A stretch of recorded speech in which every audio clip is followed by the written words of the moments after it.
Yo, what is up everybody, and welcome back to another NBA 2K17 Pro Am game. Back on the grind, going inside to Brian. And you will be seeing a lot of us going inside to Brian and even trying to get Michael involved in this game because this team had no user big men. They had two AIs at the power forward and center spot. They're running the minimum amount of people you could run possible to play a pro game, which is 3. And we'll see how that works out for them. They got 3 perimeter guys, so obviously you'll be seeing a lot of jump shots, maybe a couple of drives to the paint, but Michael and Brian are going to be sitting inside that paint with them having AI bigs that just stand there. So we'll see how this works, and for the rest of us, it's up to us to, take our guys out the game as they get a 3-pointer in transition, knock it down. Early on, this team was definitely staying in, definitely competing. You guys see the Jayhawks did have a pretty good record, obviously trying to imitate the Kansas Jayhawks as Josh comes with the chase down block. Kind of just held them up long enough, and Josh took care of business there. As you see, they got a wide open 3. I don't know, my man Walsh was doing out of bounds right there,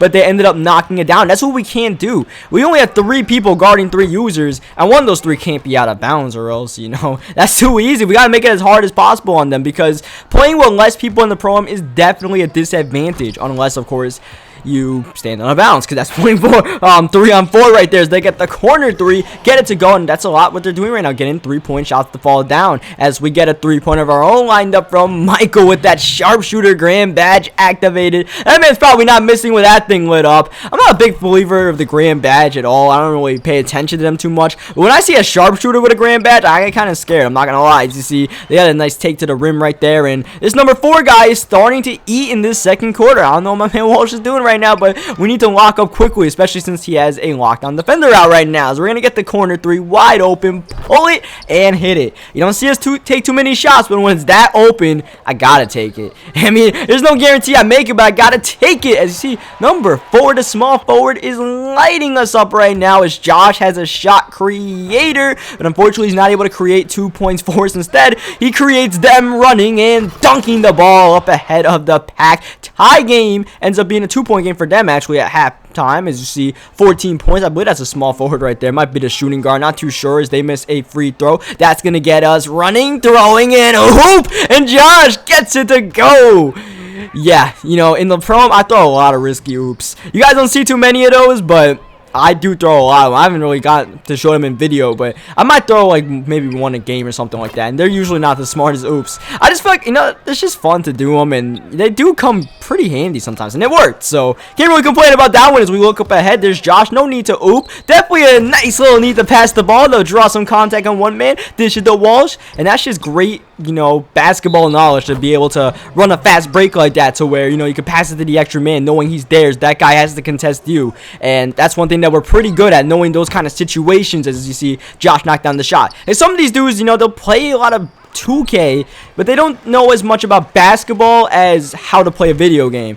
And the 5 of us, we all do watch our fair share of basketball. I watch more than I should. I have League Pass. I watch a ton of it, and Josh as well. Walsh also had the League Pass, and even Michael and Brian. Brian, what do you call Michael? Probably the less of the 5 of us that watches the basketball. Maybe Brian as well. As that shot goes at the end of the 3rd quarter. We all get the ideas. We all get the concepts of what works and what doesn't, and thus we find ourselves in a close game in the start of the 4th quarter. One thing that we did not handle too well though is pick and roll defense, or pick and pop defense, I should say. That's what these guys were running mainly. One guy sets a screen, which was mainly a small forward in this game, and someone hits it on our team, and there's usually someone wide open at the end of it. As you see right here, 4 setting a pick, and that ends up being a wide open shot for the shooting guard. He knocks it down, and they're up by 1, but thankfully, the AI forgot about our sharp shooting forward, Michael. He's been locked up pretty bad by that AI, who's been following him on the perimeter, but for the most part, when he's open, he's knocking down his shots as they go inside to number 4 once again. It's a tie game here in the Kansas City Jayhawks arena. Josh looking for the lead, not able to get it to go. He was struggling with his shot for the most part, but Walsh gets the offensive rebound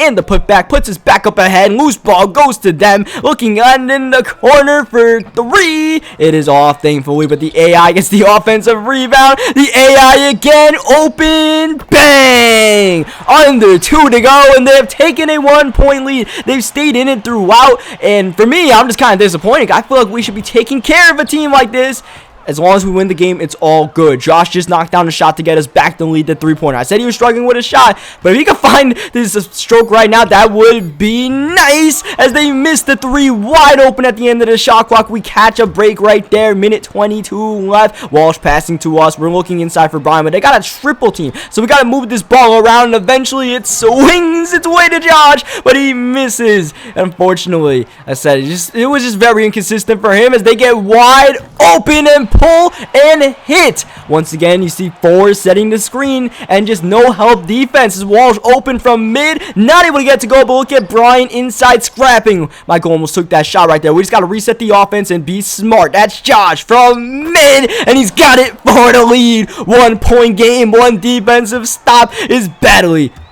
needed. The screen is set, and there's a foul on Michael. Puts them in the bonus, sends them to the line. You see, he makes the first one to tie the game, the second one for the lead with 27.6 left. It is good. It looked a little bit dicey right there, but it fell down the drain. And now, look at Michael wide open in the corner. We're seeing him. We're getting it for three. We could have called a timeout right there, but you just got to see what happens first before you call that timeout in that situation. And there, it worked out because Michael got wide open. Now, here we are, down 2 points. Just don't want to give up the three-pointer. Worst case scenario, we go to overtime with a 2, as you see Ford with the ball. But this time we switch. But there's a foul again. Another reach-in. This time on Josh is going to send them to the line. And this free throw to tie the game after he made the first and he made the second. That is 4 points in a row off reaching fouls, and look what happens here. My controller dies in a tie game with 11.8 seconds left. Literally the most inopportune time for this to happen. At least it was after we called a timeout. So in this situation, we do still have 2 more timeouts remaining, and you see me, I'm running out of bounds,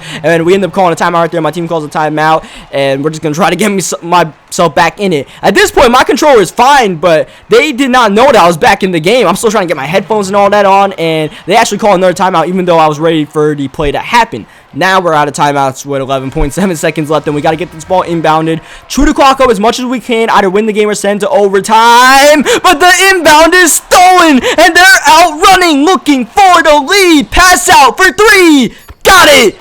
4 seconds left. 3-point lead for the Jayhawks. No timeouts left for us. We're running. We need a 3-pointer immediately, but the ball is out of bounds. Josh was standing out of bounds, and they get the inbound shot up. Game over. And we lose. And we lose that one. I feel like it was a winnable game. I felt like it was a game we left on the table. Probably didn't respect them as much as we should have, because we saw they had 2 AIs in the paint. We're like, all right, we can win the game, and you lose games like that. You deserve to lose games like that. And that's the thing. There's any BS that happened. We just deserve to lose that game. That just sucks. So leave a like and a video if you guys enjoyed it. We'll be back in the lab hoping to win a game, because that's a 2-game losing streak. And I'll catch you guys next time. Hopefully we're winning the next one, man. I said that last time we didn't do it. We got to turn it around.